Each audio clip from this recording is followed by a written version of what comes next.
This is a setup that prevents you from ever again getting raided with your doors open. The setup closes your doors when the first rocket hits your base. This setup also has a smart switch, which you can use to tap on your phone to close all doors while not even locked in. This setup supports over 45 doors out of a large battery and can be even expanded from that with small effort. The setup is easy to build and can be expanded by adding just door controllers and branches when you progress throughout the wipe. The setup uses the smart switch to control the other appliances and is not very power hungry. This is how the setup works in the idle state. Power flows from the power source into the branches that are daisy chained. First branch feeds power into the door controllers, which are daisy chained together. Second branch feeds power into the AND switch, which will feed power into the door controller's close inputs when activated. Third branch provides power into the smart switch. Fourth branch provides power to the timer. And the fifth provides power to the blocker that turns off the switch when the timer is not on, and also provides power for the seismic sensor that can be used to activate the circuit when getting raided, making sure you never get raided all your doors open. The logic of the circuit works. When you press the smart switch, it starts the timer. The timer activates the blocker, letting the button stay on for 1/4 of a second, which is enough to send a pulse through the AND switch that will send electricity to the door controller's close input. The same behavior can be activated with the raid alert, which activates the smart switch without you touching your phone. The build is fairly simple and straightforward. Start by connecting your power source into your battery and placing your deployables as shown here. Grab your wire tool and run a wire from your power source into the first branch on the left. After that, daisy chain all the branches in the first row together.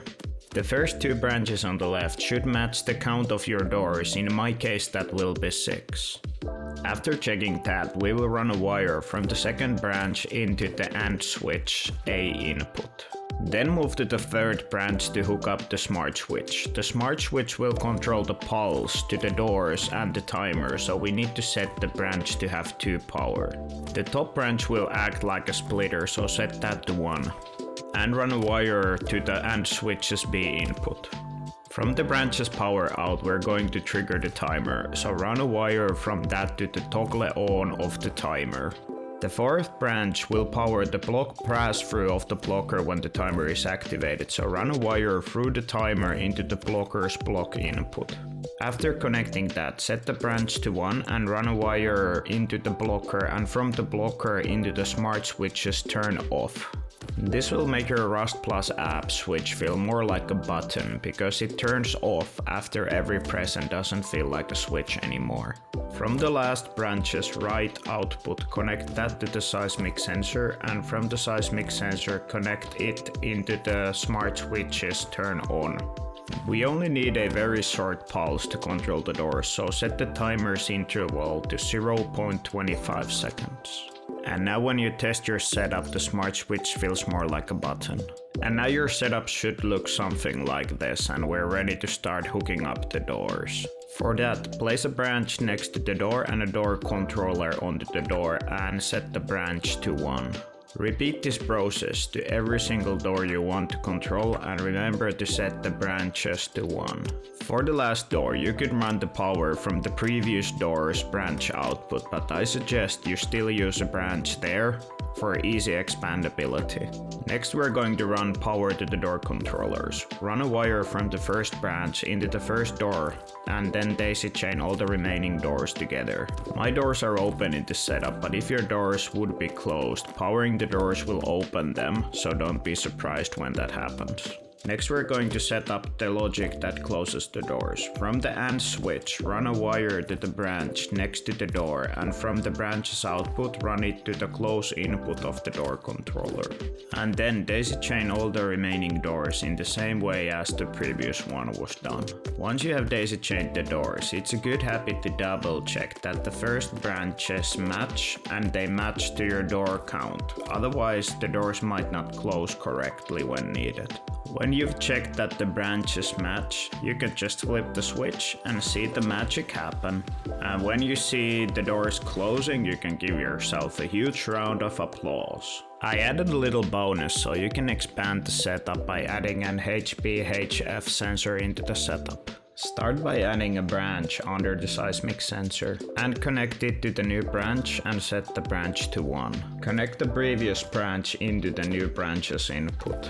After that, place an OR switch on top of the seismic sensor and run the wire that was connected to the seismic sensor into the OR switch's output and connect seismic sensor into the input A. After that, place a heartbeat sensor in the middle of your loot room and check that it activates only on unauthorized players. From the last branch, run a wire into the heartbeat sensor, and from the heartbeat sensor, run a wire back to the OR switch's input B. Now, if you ever get deep down, the system will activate and close all doors before the grab has time to steal your loot and leaves them thinking what actually happened. And now you know how to build this door closing setup that can be expanded and modified to your needs. In the video description you can find the rustition circuit which can actually help you when you're building this setup in game. In my previous video I built a smart raid alert system that notifies you in great detail when you're getting raided. If that's something you're looking for, I highly suggest you go and check that out. This video was requested by a viewer and I'm always looking for new ideas on what to build. So if you have something in your mind you would like to see me build, hit that up in the comments and you might see your idea get built in the next one. I will continue doing videos about Rust electricity on this channel and keep building useful electricity setups that you can use in your base. You should subscribe to the channel so you won't miss out on any useful electricity setups that you might need. Without further ado, thank you so much for watching and cheers!